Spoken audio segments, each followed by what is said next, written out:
19 మధ్యకాలంలో తెలుగుదేశం పాలనా కాలంలో మంజూరై 2 బిల్లులు పెండింగ్లో ఉంటే 5 సంవత్సరాలు ఆ బిల్లులు ఇవ్వకోకుండా తీవ్ర నిర్లక్ష్యం చేసిన వైసీపీ ప్రభుత్వం పోయిన తర్వాత మళ్ళీ ఎన్డీఏ పాలనా కాలంలో పూర్తయిన ఈ పేదవాడి ఇంటిని ఈరోజు ప్రారంభం చేయడం చాలా ఆనందదాయకం.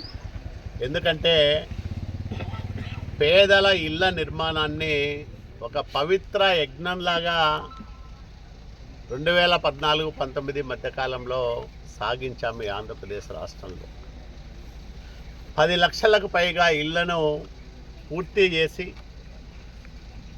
10 లక్షల కుటుంబాల సొంత ఇంటి కలను నెరవేర్చిన ప్రభుత్వం తెలుగుదేశం ప్రభుత్వం.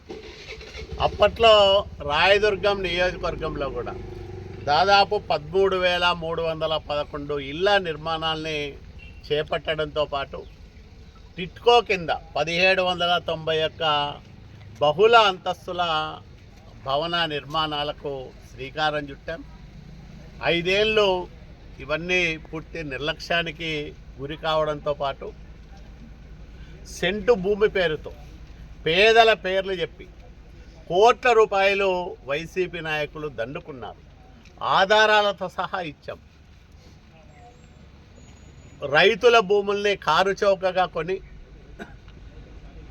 ప్రభుత్వానికి పెద్ద మొత్తంలో విక్రయించి ఒక్క రాయదుర్గం నియోజకవర్గంలోనే 3 కోట్ల రూపాయలకు పైగా అవినీతి చేశారు అప్పట్లో వైసీపీ నాయకులు. మళ్ళా చంద్రబాబు నాయుడు గారి నాయకత్వంలో కూటమి ప్రభుత్వం ఏర్పాటైంది. మళ్ళా పేదలందరిలో ఒక నమ్మకం కలిగింది. చంద్రబాబు నాయుడు గారు వచ్చారు, మళ్ళా మా ఇళ్ల నిర్మాణాలని పూర్తి చేస్తారు, కొత్తగా ఇల్లు లేని వాళ్ళందరికీ ఇల్లు ఇస్తారనే నమ్మకం విశ్వాసం పేదల్లో కలిగింది.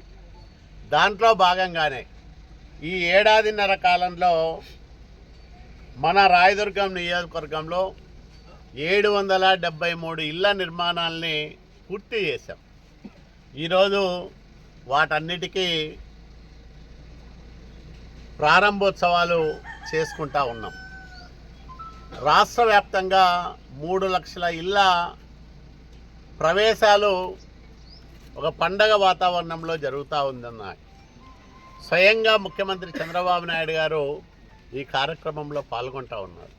భారతదేశంలో పేదవాడికి పక్కా ఇల్లు నిర్మించి ఇవ్వాలని మొదట సంకల్పించిన నాయకుడు స్వర్గీయ నందమూరి తారక రామారావు గారు. 6,000 రూపాయల యూనిట్ ధరతో ఆయన ప్రారంభం చేసిన ఈ గృహ నిర్మాణ పథకం పట్టణాల్లో అయితే ఈరోజు 2,50,000 రూపాయలు ఇస్తూ ఉన్నాం.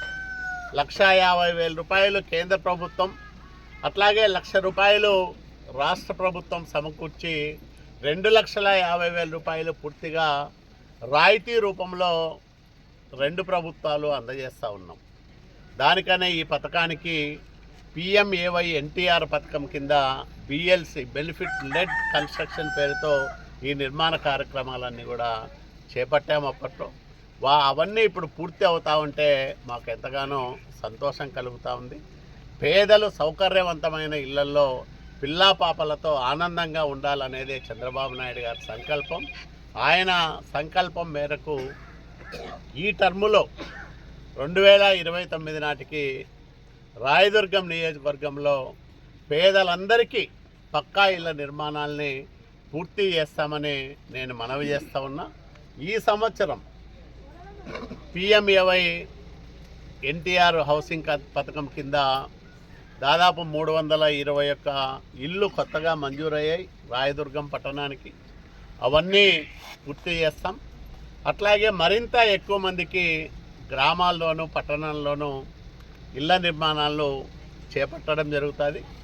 అసంపూర్ణంగా ఉన్న టిట్కో ఇళ్ల నిర్మాణాన్ని కూడా ఈ టర్ములో పూర్తి చేసి లబ్ధిదారులకు వాటిని అందజేస్తామని కూడా ఈ సందర్భంగా నేను మనవి చేస్తూ ఉన్నాను.